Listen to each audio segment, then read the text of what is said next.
In Millbrook, the police didn't serve the people, they owned them.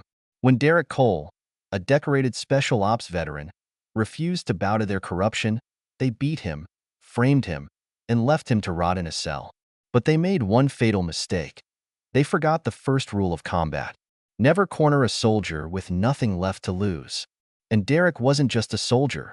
He was a man with a mission: to burn their empire to the ground. Millbrook was a town that thrived on silence. Its streets, lined with faded American flags and cracked sidewalks, whispered secrets of a justice system gone rogue. Everyone knew the rules: keep your head down, don't ask questions, and never, ever, challenge a police officer's authority. The badge in Millbrook wasn't a symbol of protection. It was a weapon, wielded by men like Sergeant Rick Marshall, who ruled the town with an iron fist and a sneer. Derek Cole knew the rules. He'd learned them the hard way when he first moved back to Millbrook after 12 years of military service. Despite his pressed suits, his security consulting business, and the dog tags that hung heavy around his neck, he was still just another tall black man in a town where that alone made him a target. But Derek wasn't the kind of man to back down. Not after surviving war zones. Not after losing friends to enemy fire. And certainly not when he saw injustice staring him in the face. It started with a run. Every evening, as the sun dipped below the horizon, Derek laced up his boots, clipped a leash onto his German Shepherd, Shadow, and hit the pavement. Running was his sanctuary, the one thing that kept the echoes of war at bay. The steady rhythm of his feet against the asphalt, the controlled breathing, the way Shadow trotted faithfully beside him, it all brought him back to the present. But tonight, something felt off. The police cruiser had circled the block 3 times. Derek noticed it the first time. The way the officer's eyes lingered a little too long on him and Shadow. The second time, he told himself it was nothing. By the third pass, his combat-trained instincts were on high alert.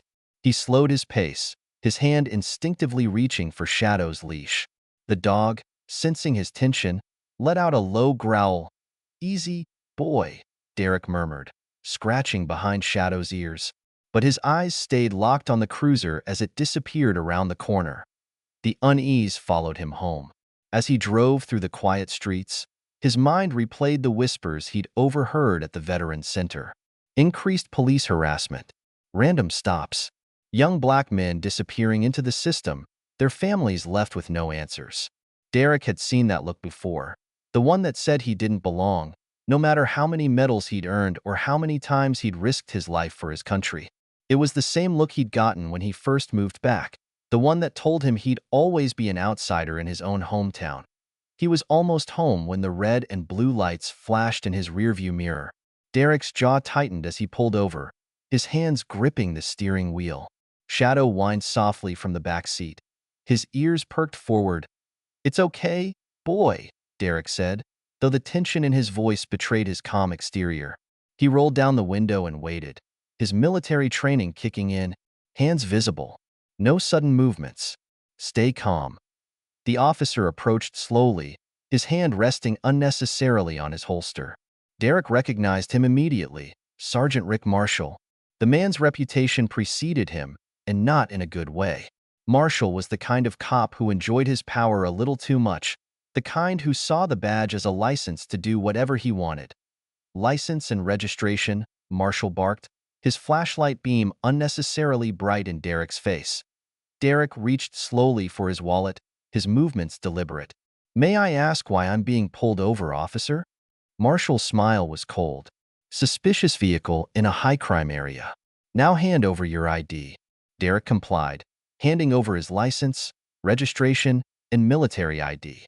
He'd learned long ago that tone could mean the difference between a warning and a night in jail, especially in towns like Millbrook. But Marshall wasn't interested in warnings. "Military, huh?"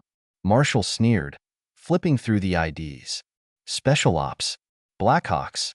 Quite the story you've got here." "It's not a story, Sergeant," Derek replied, his voice steady. "I served 12 years. Discharged honorably last year. You can verify that with the Pentagon." Marshall's laugh was sharp and humorless. "The Pentagon? You really committed to this act, didn't you?" He leaned closer, his breath hot against Derek's face. "Step out of the vehicle." Derek hesitated, his instinct screaming at him to stay put. But he knew better than to argue. He opened the door slowly, keeping his hands where Marshall could see them. Shadow growled low in his throat, but Derek silenced him with a sharp command. "Hands on the hood," Marshall ordered, his voice dripping with authority. Derek complied, his mind racing. He'd been through worse, far worse, but this was different. This wasn't a war zone. This was his hometown. These were the people who were supposed to protect him. The next few minutes were a blur. Marshall's voice, sharp and commanding. The cold bite of handcuffs against his wrists. The sound of Shadow's desperate barks as Derek was shoved into the back of the cruiser. Through the window, he caught a glimpse of his dog tags lying broken on the pavement, the metal glinting in the flashing lights.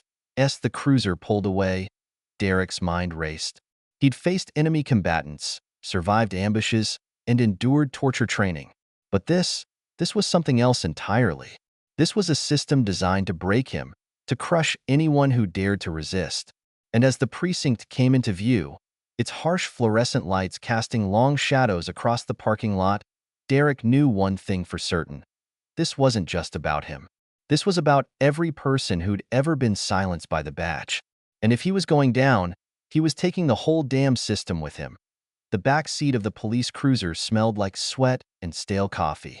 Derek Cole sat with his hands cuffed behind his back, his military training keeping his breathing steady despite the adrenaline surging through his veins. Through the rearview mirror, he caught glimpses of Sergeant Rick Marshall's cold, calculating eyes. The man was enjoying this. "You think your fancy military ID makes you special?" Marshall sneered, his voice cutting through the silence. "In my town, you're just another perp trying to act tough." Derek didn't respond. He'd been through worse, far worse, but this wasn't a war zone. This was his hometown. These were the people who were supposed to protect him. And yet, here he was, being treated like a criminal for the crime of existing while black. The precinct loomed ahead, its harsh fluorescent lights casting an eerie glow over the parking lot. Derek's stomach churned as the cruiser pulled into the bay. He'd seen this place before, heard the stories whispered in the Veteran Center and the black community. The Millbrook Police Department wasn't just corrupt. It was a predator, and Derek had just become its latest prey. The doors slammed open, and Derek was yanked out of the cruiser. His ribs screamed in protest as Marshall shoved him forward, his boots scraping against the pavement. Shadow's desperate barks echoed in the distance, a reminder of the life Derek had been torn from.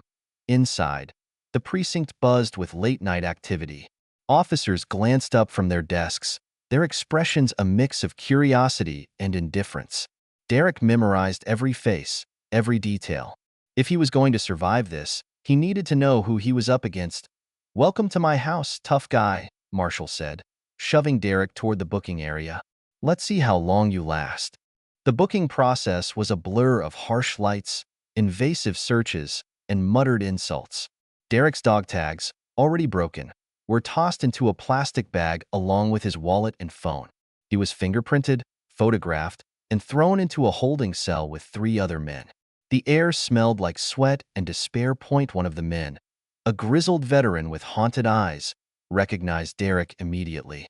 "Cole? What the hell are they doing to you?" Derek didn't answer. His mind was already racing, assessing the situation. The cell was small, with a metal bench and a single flickering light. The walls were covered in graffiti, some of it fresh. He wasn't the first person to be wrongfully arrested here, and he wouldn't be the last. Hours passed. Derek sat in silence, his military training keeping him alert. He noticed the way the officers moved, the way they talked. They were too comfortable, too confident. This wasn't just a corrupt precinct. It was a well-oiled machine, designed to crush anyone who dared to resist. Then, she walked in. Officer Leah Brooks was young, her uniform crisp and her expression guarded. She carried a clipboard, her eyes darting around the cell block like she was looking for something or someone. When her gaze landed on Derek, there was a flicker of something. Guilt? Fear? He couldn't tell. "Cole," she called out, her voice steady but lacking the malice of the others. "Your public defender is here." Derek stood slowly, his ribs protesting every movement. As he followed Brooks down the corridor, he noticed the way she hesitated, the way her hands trembled slightly. She wasn't like the others. She was scared.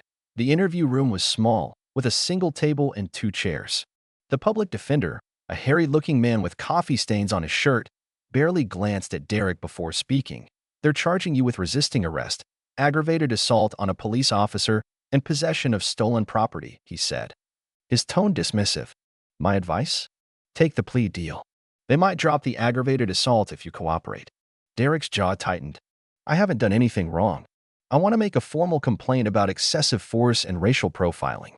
The public defender laughed, a bitter, tired sound. "Against Sergeant Marshall? In this precinct? Look, I get it. You're angry.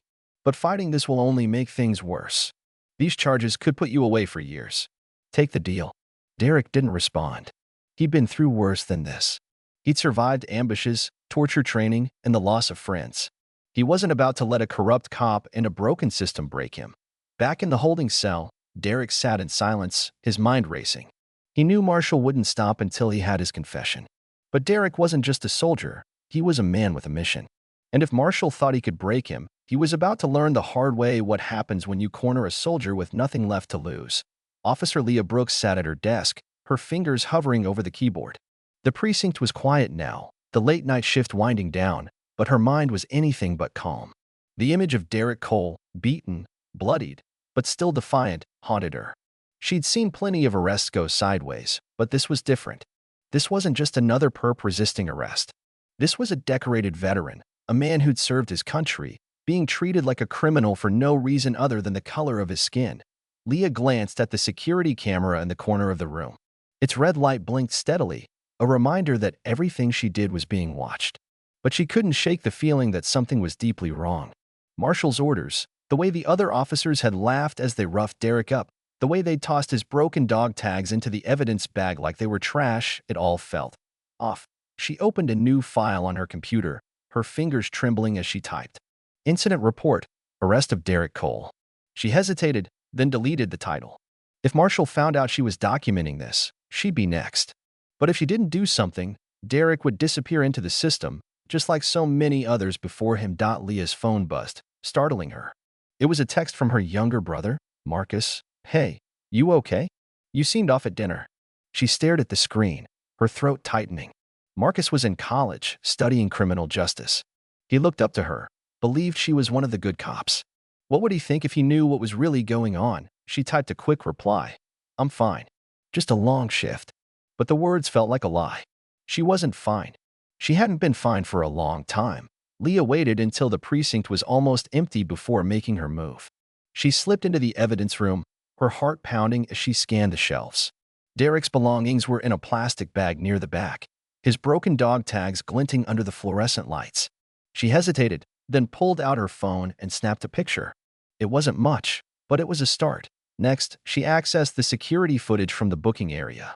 The cameras were supposed to be running 24/7, but she knew Marshall had a habit of losing footage when it suited him. Sure enough, the timestamp from Derek's arrest was missing. But Leah had been around long enough to know how the system worked. She plugged in a flash drive and started downloading everything she could find: body cam footage, arrest reports, even the precinct's internal emails. Her hands shook as she worked, every sound making her jump. If Marshall caught her, she'd be finished. But the thought of Derek sitting in that cell, beaten and broken, kept her going. She couldn't just stand by and let this happen. Not again. In the holding cell, Derek sat with his back against the wall, his ribs throbbing with every breath. The other inmates had been moved to different cells, leaving him alone with his thoughts. He'd been through worse, much worse, but this was different. This wasn't a war zone. This was his hometown. These were the people who were supposed to protect him. The door creaked open, and Marshall stepped in, flanked by 2 officers. Derek recognized them immediately: Thompson and Reed, Marshall's most loyal lackeys. They were grinning, their eyes gleaming with anticipation. "Time for a little chat," Marshall said, his voice dripping with false cheer. "Let's see if we can't get you to see things our way." Derek didn't respond. He'd been through enough interrogations to know how this would go. They'd try to break him, to make him confess to crimes he didn't commit. But he wasn't going to give them the satisfaction. The interrogation room was small and windowless, the air thick with the smell of sweat and fear. Derek was shoved into a chair, his cuffs clinking against the metal table. Marshall sat across from him, his smile never reaching his eyes. Let's make this easy, Marshall said, sliding a piece of paper across the table. Sign this, and we'll forget this ever happened. Derek glanced at the paper. It was a confession, neatly typed and ready for his signature. He looked up, meeting Marshall's gaze. I'm not signing anything. Marshall's smile faded. You think you're tough because you played soldier? Let me tell you something. In here, your service means nothing. You're just another thug trying to work the system. Derek didn't flinch. I know my rights, and I know what you're doing is illegal. Marshall's fist came out of nowhere, slamming into Derek's ribs. The pain was blinding, but Derek refused to make a sound. He'd been through worse. He could take it. Back at her desk, Leah stared at the flash drive in her hand. It was small, unassuming, but it held everything, the evidence that could bring Marshall down. She knew what she had to do, but the thought of actually doing it made her stomach churn. She pulled out her phone and dialed a number she'd memorized weeks ago but never had the courage to call. It rang twice before a voice answered. Leah took a deep breath. I have evidence of police corruption in Millbrook. Serious corruption. But if I give it to you, I need protection. For me and my family. There was a pause on the other end. Understood. Where can we meet? Leah glanced around the precinct, her heart racing. Not here. Somewhere safe. I'll text you the location. She hung up and slipped the flash drive into her pocket. Her hands were shaking, but her mind was clear. She'd made her choice. Now all she could do was hope it was the right one. As Leah left the precinct, she noticed Marshall watching her from his office. His eyes narrowed, and for a moment, she thought he knew. But then he turned away, and she exhaled in relief. She didn't see Derek being dragged back to his cell, his face bruised and bloodied. She didn't hear Marshall's whispered orders to Thompson and Reed. Make sure he doesn't make it through the night. But she felt it, the tension in the air, the sense that something was about to break. And when it did, she would be ready. Leah Brooks sat in her car, her hands gripping the steering wheel so tightly her knuckles turned white. The flash drive weighed heavily in her pocket, a tiny piece of plastic that held the power to bring down an entire system. She glanced at the clock on the dashboard, 2:47 a.m. The meeting with the FBI was in less than an hour, and every second felt like an eternity. She'd chosen the location carefully, a quiet diner on the outskirts of town, far from prying eyes. It was a place where no one would think to look for a cop, especially not one about to blow the whistle on her own department. But as she drove through the empty streets, she couldn't shake the feeling that she was being watched. The diner was nearly empty when Leah arrived. A lone waitress wiped down the counter, and a trucker sat in a corner booth, nursing a cup of coffee. Leah chose a table by the window, her back to the wall. She ordered a coffee she didn't plan to drink and waited. At exactly 3:15 a.m., the door chimed, and a woman walked in. She was tall, with sharp features and an air of authority that made Leah sit up straighter. The woman scanned the room, her eyes landing on Leah. She walked over and slid into the booth across from her. Officer Brooks, the woman said, her voice low but firm. I'm Agent Lisa Taylor with the FBI. You said you had evidence? Leah nodded, her throat dry. She pulled the flash drive from her pocket and slid it across the table. Everything's on there. Body cam footage, arrest reports, internal emails. It's all there. Agent Taylor picked up the flash drive, turning it over in her hands. This could be big, but you know what you're risking, right? If Marshall finds out, I know, Leah interrupted. But I can't just stand by and let this happen. Not anymore. Taylor studied her for a moment, then nodded. We'll protect you. But we need your help to bring these guys down. Can you get us more? Leah hesitated. Going back to the precinct was dangerous, but she knew it was the only way. I'll try, she said finally. But you need to move fast. Derek Cole, the veteran they arrested, he's in real danger. Marshall's not going to let him walk out of there alive. Taylor's expression hardened. We'll take care of it. But you need to be careful. If Marshall suspects anything, I know, Leah said again. She stood, her coffee untouched. Just, don't let them get away with this. Back at the precinct, Derek sat in his cell, his body aching from the beating Marshall had given him. The other inmates had been moved to different cells, leaving him alone with his thoughts. He knew what was coming. Marshall wasn't the type to let things go. If Derek didn't confess, he'd make sure Derek didn't leave the precinct alive. The sound of footsteps echoed down the corridor, pulling Derek from his thoughts. He looked up to see Thompson and Reed approaching, their faces grim. They unlocked the cell and stepped inside, their eyes cold and calculating. Time to go, Thompson said, grabbing Derek by the arm. Derek didn't resist. He knew better than to fight back. Not here. Not now. But as they led him down the corridor, his mind raced. He needed a plan, a way out. But with his hands cuffed and his body battered, his options were limited. They stopped in front of a door marked maintenance. Thompson unlocked it and shoved Derek inside. The room was small and dark, with a single flickering light bulb hanging from the ceiling. In the center of the room was a chair, its metal frame rusted and stained. "Sit," Reed ordered, pushing Derek into the chair. Derek complied, his eyes scanning the room for anything he could use as a weapon. But the room was empty, save for the chair and a few discarded tools in the corner. Thompson leaned in close, his breath hot against Derek's face. "Last chance, Cole. Sign the confession, and we'll make this quick. Otherwise," he trailed off, letting the threat hang in the air. Derek met his gaze, his voice steady despite the pain. "I'm not signing anything." Thompson's fist connected with Derek's jaw, snapping his head to the side. The pain was blinding, but Derek refused to cry out. He'd been through worse. He could take it. Across town, Agent Taylor was already mobilizing her team. The evidence Leah had provided was damning body cam footage of Derek's arrest, emails detailing Marshall's orders, and a list of officers involved in the corruption. It was enough to launch a full-scale investigation, but they needed to move fast. "We've got eyes on the precinct," one of Taylor's agents reported. "But if we go in now, we risk tipping them off." Taylor shook her head. "We don't have a choice. If Cole dies in custody, this whole thing blows up in our faces.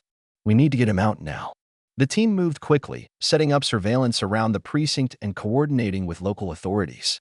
But as they prepared to move in, a call came through from one of their undercover agents inside the precinct. "Something's happening," the agent whispered.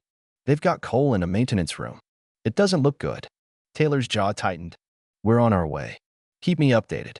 Back in the maintenance room, Derek's vision blurred as Thompson landed another blow.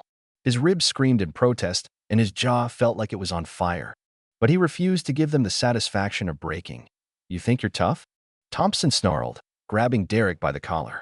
"Let's see how tough you are when you're bleeding out on the floor." Derek's mind raced. He needed to buy time to keep them talking. "You really think Marshall's going to protect you?" he said, his voice hoarse. "When this blows up, you'll be the first ones he throws under the bus." Thompson hesitated, his grip loosening slightly. But before Derek could press the advantage, the door burst open and Marshall stepped in. "Enough," Marshall said, his voice cold. "We don't have time for this." Thompson stepped back, his face pale. "Sir, I don't care what you were doing," Marshall snapped. "Get out. Both of you." Thompson and Reed exchanged a glance, then hurried out of the room, leaving Derek alone with Marshall. The sergeant leaned against the door, his eyes narrowing as he studied Derek. "You're a stubborn son of a bitch. I'll give you that," Marshall said. "But this ends tonight. One way or another." Derek didn't respond. He knew what was coming. But as Marshall reached for his gun, the sound of sirens cut through the silence. Marshall froze, his hand hovering over his holster. "What the hell?" The door burst open, and Agent Taylor stepped in, her gun trained on Marshall. "Sergeant Rick Marshall, you're under arrest." The sirens grew louder, their wailing cutting through the night like a knife. Sergeant Rick Marshall froze, his hand hovering over his holster, his face a mask of shock and rage. Derek Cole, battered and bloodied but still defiant, met Marshall's gaze with a steely resolve. The sound of boots pounding down the corridor echoed through the maintenance room, and for the first time, Derek allowed himself to hope. The door burst open, and Agent Lisa Taylor stepped in, her gun trained on Marshall. Behind her, a team of FBI agents flooded the room, their weapons drawn and their faces set in grim determination. "Sergeant Rick Marshall," Taylor said, her voice cold and authoritative, "you're under arrest."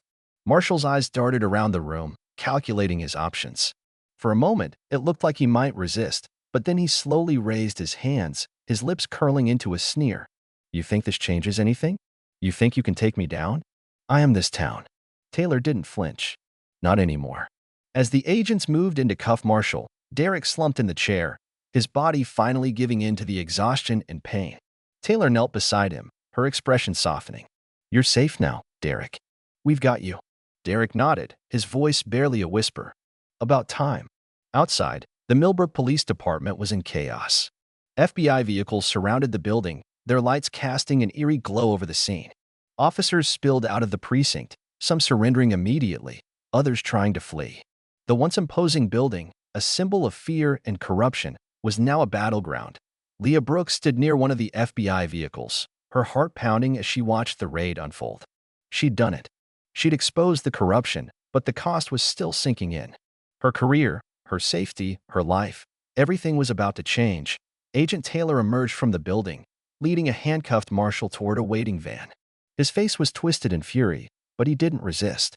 As he passed Leah, his eyes locked onto hers, and for a moment, she felt a chill run down her spine. "You think you've won?" Marshall spat, his voice dripping with venom. "This isn't over." "Not by a long shot." Leah didn't respond. She didn't need to. The sight of Marshall in cuffs was all the validation she needed. Inside the precinct, Derek was being treated by paramedics.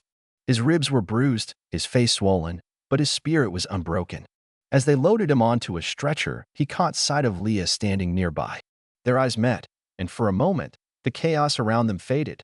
"You did this," Derek said, his voice hoarse but filled with gratitude. "You saved me." Leah shook her head. "You saved yourself. I just gave you a fighting chance." Derek reached out, his hand trembling as he grasped hers. "Thank you." Leah squeezed his hand, her eyes glistening with tears. "Thank you for standing up when no one else would." As the raid continued, the full extent of the corruption began to emerge. FBI agents combed through the precinct, uncovering hidden rooms filled with stolen drugs, weapons, and cash. Computers were seized, files were boxed up, and officers were interrogated one by one. In a hidden safe in Marshall's office, agents found a trove of incriminating evidence, payoff records, blackmail material, and a list of high-ranking officials involved in the corruption. It was a smoking gun, one that would send shockwaves through the entire town. Agent Taylor stood in the middle of the chaos, coordinating the operation with military precision. "I want every piece of evidence documented," she ordered. "Every officer, every file, every dollar." This isn't just about Marshall. This is about dismantling an entire system. As news of the raid spread, the people of Millbrook began to gather outside the precinct. At first, they were hesitant, unsure of what was happening. But as the reality sank in, that the police who had terrorized them for years were being brought to justice, the mood shifted.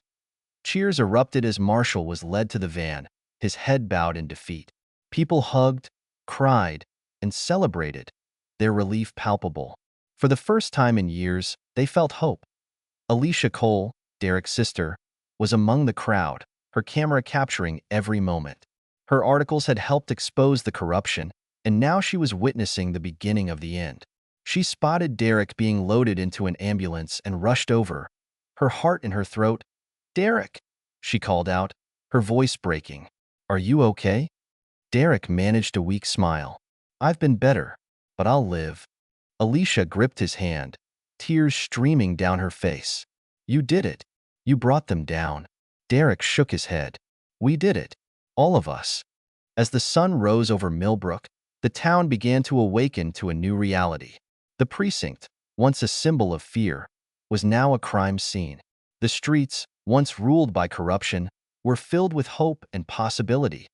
Derek was taken to the hospital, where he would recover from his injuries. Leah Brooks, now a whistleblower, was placed under FBI protection, and Marshall, along with his most loyal officers, was locked away, awaiting trial. But the work was far from over. The FBI's investigation was just beginning, and the road to justice would be long and difficult. For Derek, Leah, and the people of Millbrook, this was just the first step. The sun rose over Millbrook, casting its golden light over a town forever changed. The precinct, once a fortress of fear and corruption, now stood as a hollow shell, its doors sealed and its halls empty. The streets, once ruled by the shadow of Sergeant Rick Marshall, buzzed with a newfound energy, a mix of relief, hope, and determination. For Derek Cole, the road to recovery was long but purposeful. His injuries healed slowly, but the scars, both physical and emotional, remained. Yet, instead of breaking him, they became a testament to his resilience. He had survived the war zones abroad, only to face a battle at home. And now, he was ready to fight for something greater: justice. The federal courthouse in downtown Millbrook was packed to the brim on the first day of Marshall's trial. Reporters, activists, and community members filled the gallery, their eyes fixed on the man who had once ruled their town with an iron fist. Marshall sat at the defense table, his once imposing figure now diminished, his face a mask of defiance. Derek, now fully recovered, sat in the front row, his military dress uniform crisp and his restored dog tags gleaming under the courtroom lights. Beside him sat Leah Brooks, her presence a silent reminder of the courage it had taken to bring Marshall to justice. The prosecution's case was airtight. Agent Lisa Taylor presented the evidence Leah had risked everything to gather: body cam footage of Derek's arrest, falsified reports, and the damning contents of Marshall's hidden safe. One by one, witnesses took the stand. Officers who had turned against Marshall, victims of his corruption, and even Thompson, who had struck a deal in exchange for his testimony. Sergeant Marshall didn't just break the law, Taylor said in her closing argument. He rewrote it to serve his own purposes. He turned the badge into a weapon and used it to terrorize this community. But today, that ends. The jury deliberated for less than 6 hours. When the verdict was read, guilty on all counts, the courtroom erupted in cheers. Marshall's face twisted in rage, but he said nothing as he was led away in handcuffs, his empire of corruption finally and completely destroyed. In the months that followed, Millbrook underwent a transformation. The police department was dismantled and rebuilt from the ground up, with Leah Brooks playing a key role in the reform process. She worked tirelessly to implement new policies, focusing on transparency, accountability, and community policing. "We can't just change the system," she said during a town hall meeting. "We have to change the culture. And that starts with us." Derek, too, found a new purpose. He partnered with Colonel Harding to establish a veterans advocacy program, ensuring that no service member would ever face the injustice he had endured.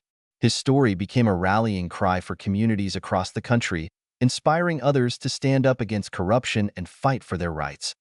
The precinct, once a symbol of fear, was transformed into a community center. Its walls, once covered in graffiti and despair, now displayed artwork created by local children, bright, hopeful images of justice and unity. The holding cells were converted into classrooms, where retired judges taught citizens about their rights and community advocates helped people navigate the legal system. Alicia Cole's reporting on the corruption scandal earned her national recognition, but she didn't stop there.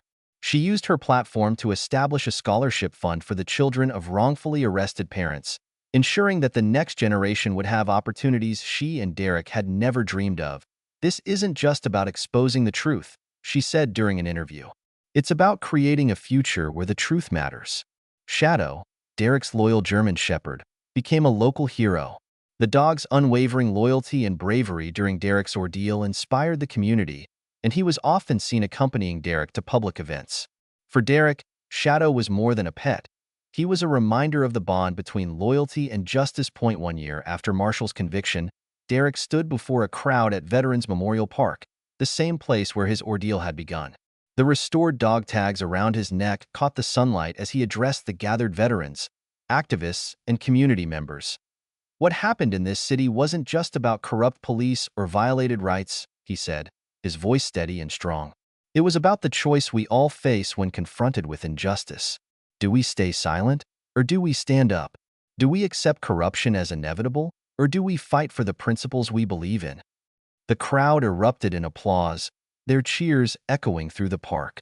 Among them stood Leah Brooks, now a respected advocate for police reform; Alicia Cole, her camera capturing the moment for posterity; and even Thompson, who had found redemption through his cooperation with the FBI. As the sun set over Millbrook, casting long shadows across the park, Derek felt a sense of peace he hadn't known in years. The battle had been long and hard, but it had been worth it. The town was healing, the system was changing, and the people were finding their voice. Marshall sat in his maximum security cell, his empire of corruption reduced to memories and cautionary tales. But in Millbrook, people were building something far more powerful than corruption. They were building a community based on trust, accountability, and the courage to stand up for what was right. Derek's physical scars had faded, but the experience had left deeper marks, not wounds, but wisdom. He had gone from soldier to victim to symbol of justice, but his most important role lay ahead: helping others continue the work of reform and renewal. As night fell over Millbrook, Derek and Shadow walked home through streets that felt both familiar and transformed. The lights in neighboring houses glowed warmly, children played in yards after dark, and a police cruiser passed slowly, its officer waving to residents. The simple gesture, once unthinkable, represented everything that had changed. Derek smiled as he unlocked his front door. The fight wasn't over. It never would be, but for the first time in a long time, he felt hope. Hope for Millbrook, hope for justice, and hope for a future where the badge once again stood for protection, not oppression. In Millbrook, the fight against corruption wasn't just about one man. It was about a community finding its voice. Derek Cole's stand against injustice, Leah Brooks' bravery as a whistleblower, and Alicia Cole's relentless pursuit of the truth inspired a movement that transformed a town ruled by fear into a beacon of hope. Their story reminds us that justice begins when ordinary people choose to stand up against wrongdoing.